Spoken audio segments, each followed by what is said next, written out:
Ayan guys, dito na po tayo sa may likuran na po tayo, no? Ito, likod na po tayo. Halos kompleto na po. Nalatagan na po nila ng flooring dito banda na to. Ayan, napakaganda na, no?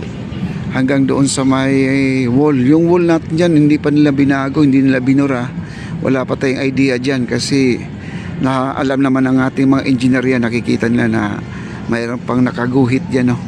At dito, balik tayo dito. At may mga baluster dito, yung nakikita natin. Yan. Ay dyan po ay lalatag dyan sa gilid na yan. Tinanggal na po yung luma natin na baluster. Tinanggal na po. Ayan. Yan o, tinanggal nila dyan. At ito yung hindi pa nakapatong guys. Sa Monday, yan po ay gagawin na po nila yan. At bukas kasama po itong nakatungtong na dyan. Yan, wala pang buhos po yan guys. Wala pang buhos yan. Yan. Tapos yung kabila, yung kanina na inaabangan natin doon sa kabila, eh tapos na po, nalagyan na po nila, no? Yun. Ayan po ang tulay ng ating Intramuros Bridge. Yan. At napakaganda na po nila guys, oh. Mag-aara na po tingnan ang ating plaza. Ang ating marker natin dito sa China, Friendship of China. Ayan na. Hindi na po nila ginalaw. Ito tinanggal na po nila yung cover, mga kaibigan, ayan, di ba? At dito, yung huling update natin guys ay 5 poste, no? At nung isang araw pa 5 poste, ay kahapon di sila nagdagdag, yan pa rin ang poste. Ayan, ang bilis po nila nakapaglagay ng sa ibabaw. Ayan, no? Halos kompleto na po pala nailatag nila. At ito po ay malawak na po sa kanila to.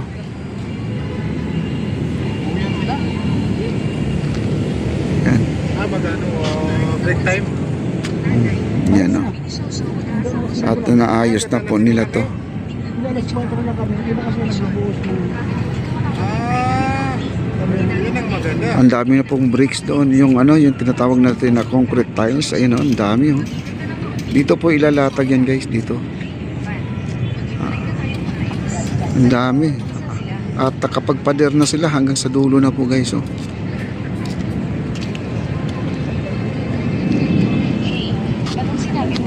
Ayan na sila po ay nagpapala ngayon dyan. Ayan, oh guys, ang ganda-ganda na po, no?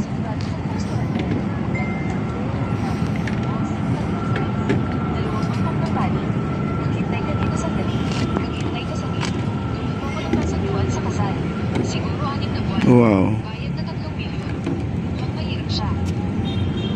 Sige na, 10 milyon na lang. Ipadala mo sa akin pagkatapos ng ihanda ito. At tinatanggal din yung mga bato-bato kasi pag sila ay naglalatag na po ng concrete paver tiles ay magbubukol-bukol po yan guys, no? Wow, ang ganda na, oh. Nandiyan na lahat ang mga poste natin, yung 5. At siya po ay nakausli, nakalabas ngayon, hindi pa siya naka-fix doon sa pinaka pwesto ng ating nakaawang dyan kagaya nito guys, oh. Hindi pa naipasok dyan. Yun po ay nakalabas pa lang dyan, oh. Ayan, nakalabas, di ba? Okay. At yung hagdanan nila sa pag-aayos ng mga ilaw, nandyan yung hagdanan, naiwan pa. Ayan po, no? At ayan po, may mga workers, sila po ay uuwi na. Ayan po, nakikita nyo. Ayan, uuwi na po sila. At pahinga muna sila sa ngayon. At yung iba naman nagtatrabaho.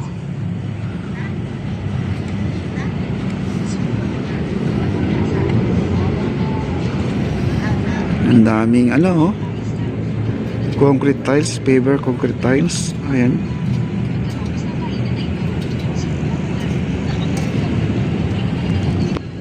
At ito yung tinapos nila ngayon guys. Itong nasa harapan natin ngayon.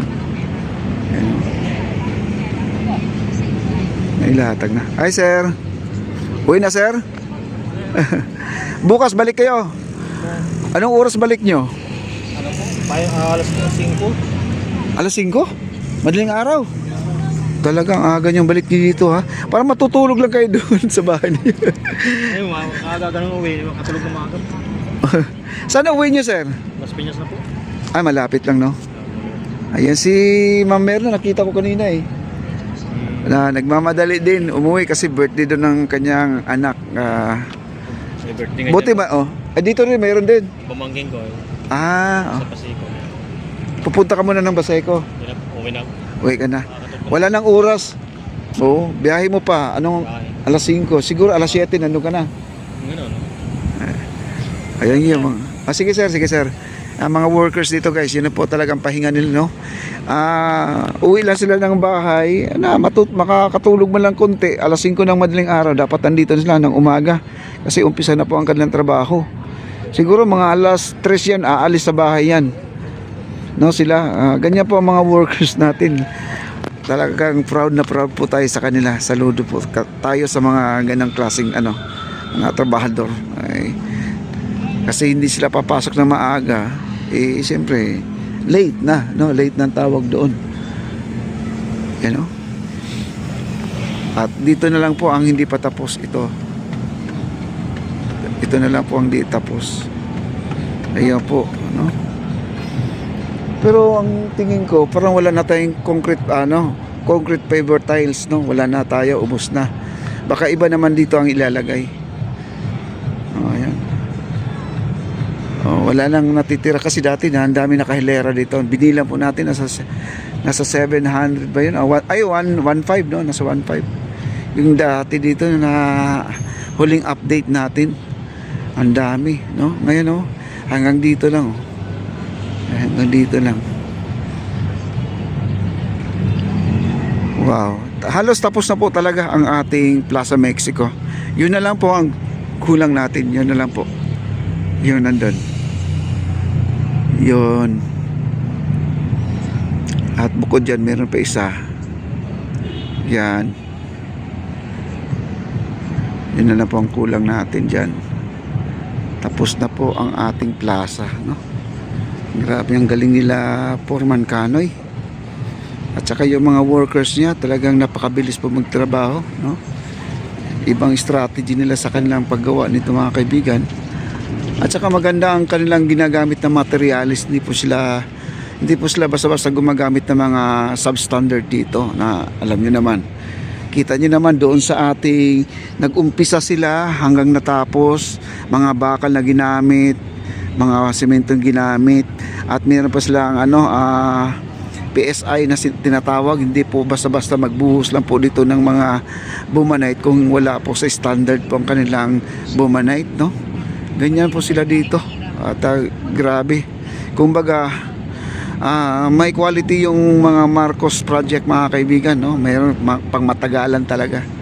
Yun po ang maganda dito.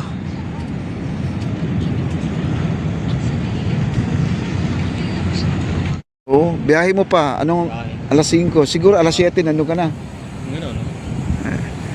Ayan yun. Sige sir, sige sir. Ang mga workers dito guys, yun na po talagang pahinga nila, no? Uwi lang sila ng bahay na makakatulog man lang konti. Alas 5 ng madaling araw, dapat nandito sila ng umaga kasi umpisa na po ang kanilang trabaho. Siguro mga alas 3 yan, aalis sa bahay yan, no? Sila, ganyan po ang mga workers natin. Talagang proud na proud po tayo sa kanila. Saludo po tayo sa mga ganang klaseng mga trabahador. Kasi hindi sila papasok na maaga, siyempre late na, no? Late na ang tawag doon. You know? At dito na lang po ang hindi pa tapos ito. Ito na lang po ang hindi tapos. Ayan po, no? Pero ang tingin ko, parang wala na tayong concrete paver tiles, no? Wala na tayo, ubos na. Baka iba naman dito ang ilalagay. Ayan. Wala nang natitira kasi dati na ang dami nakahilera dito. Binilang po natin nasa 700 ba yun? 115, no? Nasa 15. Yung dati dito na huling update natin, ang dami, no? Ngayon, no? Hanggang dito lang, oh. Hanggang dito lang. Wow. halos tapos na po talaga ang ating Plaza Mexico. Yun na lang po ang kulang natin. Yun na lang po. Yun nandun. Yun. At bukod dyan, meron pa isa. Yan. Yun na lang po ang kulang natin dyan. Tapos na po ang ating plaza, no? Grabe ang galing nila Foreman Kanoy. At saka yung mga workers niya talagang napakabilis po magtrabaho, no? Ibang strategy nila sa kanilang paggawa nito mga kaibigan. At saka maganda ang kanilang ginagamit na materialis. Hindi po sila basta-basta gumagamit ng mga substandard dito na alam niyo naman. Kita niyo naman doon sa ating nag-umpisa sila hanggang natapos, mga bakal na ginamit, mga sementong ginamit, at meron pa silang PSI na tinatawag. Hindi po basta-basta magbuhos lang po dito ng mga bumanite kung wala po sa standard po ang kanilang bumanite, no? Ganyan po sila dito. At grabe. Kumbaga, may quality yung mga Marcos project mga kaibigan, no? Mayroon pang matagalan talaga. Yun po ang maganda dito.